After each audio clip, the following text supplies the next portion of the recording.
In the annals of history, there are moments that transcend their immediate impact, becoming symbols of unwavering human spirit and the power of nonviolent resistance. One such moment unfolded in 1930 across the dusty plains and coastal stretches of British-ruled India. This is the story of the Salt March, a pivotal event led by Mahatma Gandhi, which not only ignited India's independence movement, but also redefined the very nature of political protest worldwide.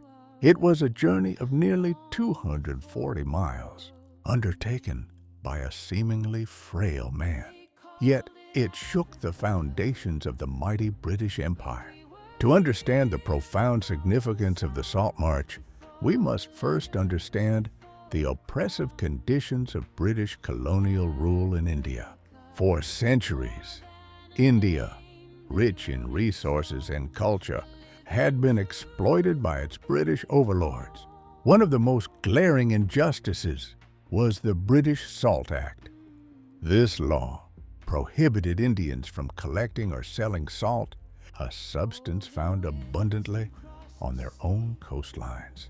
Instead, they were forced to buy heavily taxed, expensive British salt. This wasn't just an economic burden, it was a deeply symbolic act of subjugation, controlling a basic necessity of life. Mahatma Gandhi, a lawyer educated in London and an activist forged in South Africa, had returned to India committed to achieving Swaraj, self-rule. He understood that freedom would not be granted, it would have to be taken. But how to challenge an empire through non-violence? Gandhi believed in satyagraha, a philosophy of non-violent resistance, meaning truth force. He sought an issue that would resonate with every Indian, regardless of caste, creed, or region. The salt tax, affecting rich and poor alike, was that perfect catalyst. On March the 12th, 1930, at the age of 61, Gandhi, along with 78 of his trusted followers, began his historic march from the Sabarmati Ashram in Ahmedabad. Their destination, Dandi, a coastal village on the Arabian Sea, nearly 240 miles away. The march was meticulously planned, not just as a physical journey, but as a public spectacle, designed to capture the world's attention. Each step was a defiance. Each village they passed through became a stage for education and inspiration. The world watched, initially with curiosity, then with growing admiration. News correspondents, both Indian and international, followed Gandhi's every move. As the march progressed, it swelled in numbers. Thousands of ordinary Indians, inspired by Gandhi's simple yet profound courage, joined the procession. Villagers lined the route, offering food, water, and shelter, transforming a political protest into a mass movement of solidarity. The air was thick with chants of Vande Mataram, Mother, I bow to thee. Gandhi's message was clear and powerful. The British salt monopoly was immoral, and Indians had a right to their own salt. He urged people across India to join him in civil disobedience, not through violence, but by manufacturing their own salt. After 24 days of walking, on April 6, 1930, Gandhi reached the shores of Dandi. The culmination of the march was breathtakingly simple. He waded into the sea, performed his morning prayers, and then, in front of thousands of witnesses and global media, bent down and picked up a lump of salt from the mud. In that singular act, he he symbolically broke the British law.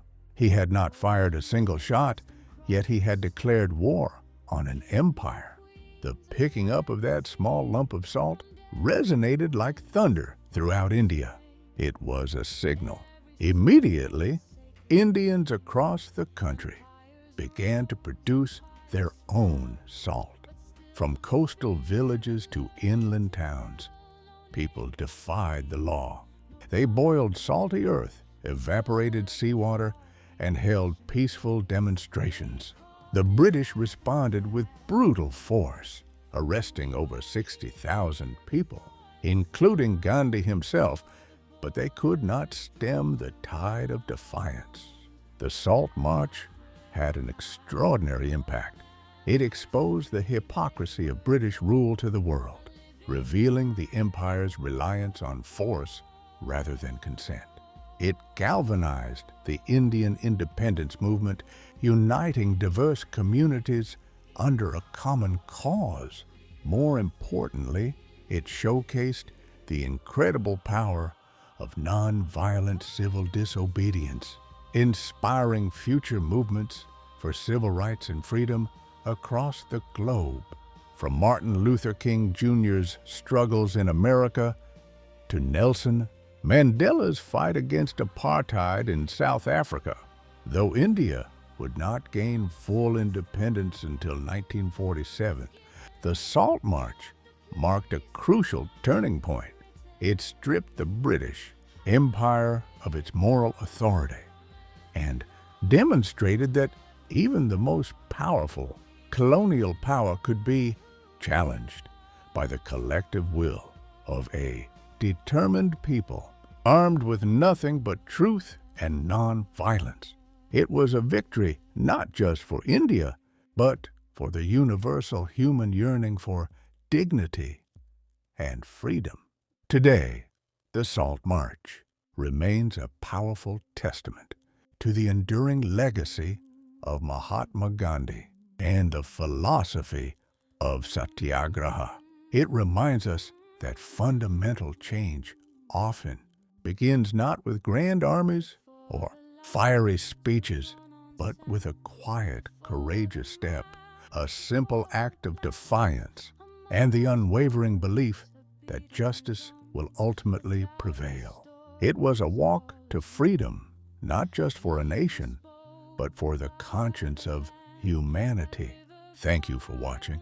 If you found this journey into history inspiring, please like, share, and subscribe for more stories of courage and change.